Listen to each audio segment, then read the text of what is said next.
You hear the first explosion in the distance. The ground begins to shake. Ash starts falling from the sky. People scream. They grab their children, their life savings, their jewelry, and they run for their lives. But out in the courtyard, a dog is still tied to the door. A songbird is still locked inside its cage. A small animal cowering under the table has absolutely no idea that the world is ending. And the most heartbreaking part is this. In Pompeii, some of them were still waiting for humans who never came back. To truly understand the weight of that loss, we have to forget the gray ruins we see today. Before Pompeii became a global symbol of death, it was a city of perfectly ordinary mornings. Heavy wooden doors opened to the coastal breeze. Fresh bread was sold in the busy markets. Children chased each other through narrow, sun-baked streets. And woven seamlessly into all of this human activity was the constant presence of animals. Dogs faithfully guarded entrances or followed their owners through the bustling forum. Birds might have sung from intricate cages in the lush gardens of the wealthy friends. Animals moved and worked through courtyards, kitchens, crowded shops, and dimly lit stables. There were mules pulling heavy merchant carts, horses waiting calmly in their stalls, and livestock being herded down the cobblestones. Pompeii was a loud, vibrant, and breathing ecosystem. It wasn't frozen in death because it was an empty place. It was frozen because life in all its messy noise. Everyday glory was violently interrupted, and that is exactly what makes the situation so disturbing. When the earth roared and the humans panicked, what happened to the animals who depended on them? It's a question that history often overlooks. We know what happened to the people of Pompeii. We have their homes, their streets, their objects, and their final, terrified moments captured in plaster. But animals are much harder to hear in history. They left no written records, no names, and far fewer stories. Were pets simply abandoned? Did some manage to escape the ash? Did owners desperately try to save them? Or were they left behind to guard the property? To understand their final hours, we have to read the ruined city differently. We have to look through the rusted chains, the broken cages, the scattered bones, and the exact locations where they were found. And one cast, in particular, tells a story so painful that it has haunted visitors for more than a century. Before we examine that haunting cast, we have to understand how the Romans actually viewed the creatures living in their homes. To a Roman family, an animal could be many things at once. A dog might be a beloved companion, given a name and pampered by its owners, but still chained to the front door as a living security system. A bird could be admired for its beautiful song, yet kept firmly locked inside a decorative cage. A mule could be the absolute lifeline of a family's business, but treated strictly as property rather than a friend. The ancient world simply did not divide animals into the neat, modern categories we use today. The roles of companion, worker, property, and protector were heavily blurred. Often, an animal was all of these things at the very same time. And that blurred line may explain why, when the mountain exploded, some animals were saved, while others were left exactly where human hands had placed them. Animals likely sensed the disaster long before humans fully understood it.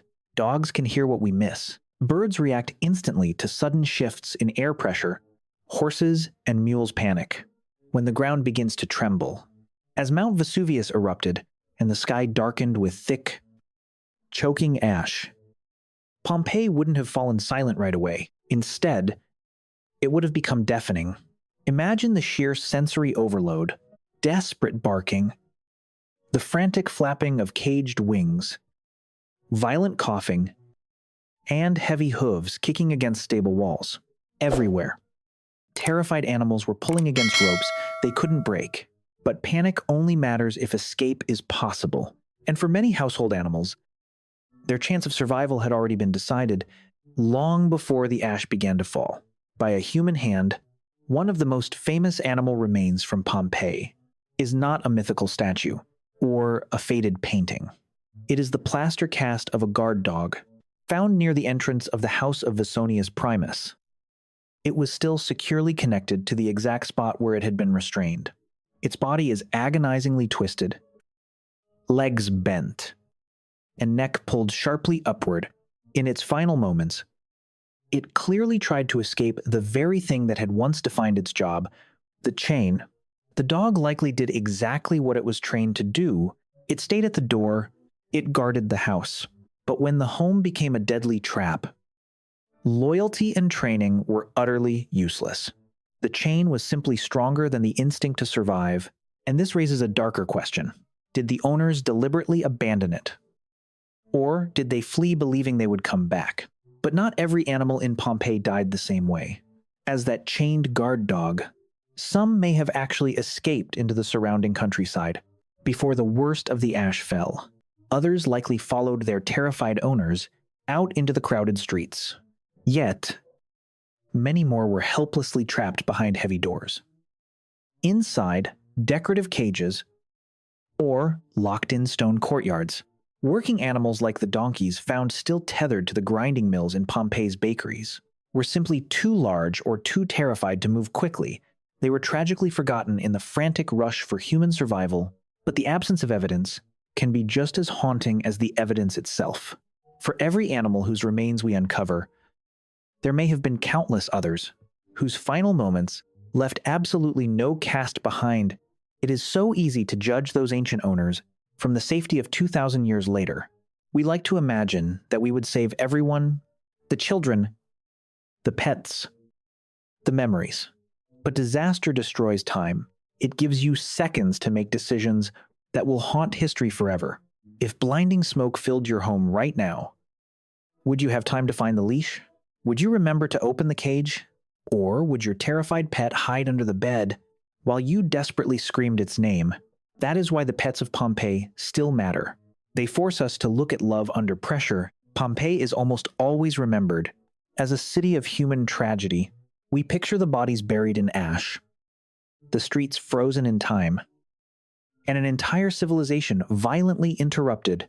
But the animals offer a different, deeply intimate lens into the past.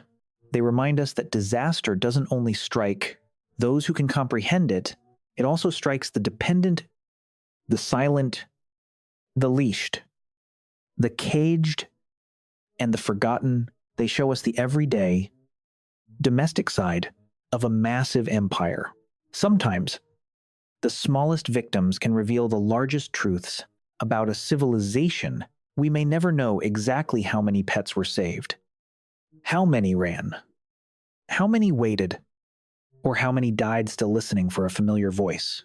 But the ruins of Pompeii leave us with one undeniable truth. Animals shared the human world, but they did not share human control over it. When the sky turned completely black, their ultimate fate depended entirely on heavy doors, iron chains, locked cages, and the split-second choices of people who were just as terrified. Pompeii did not merely preserve the exact moment a city died, it preserved the moment when love, panic, blind loyalty, and absolute helplessness were buried together beneath the ash.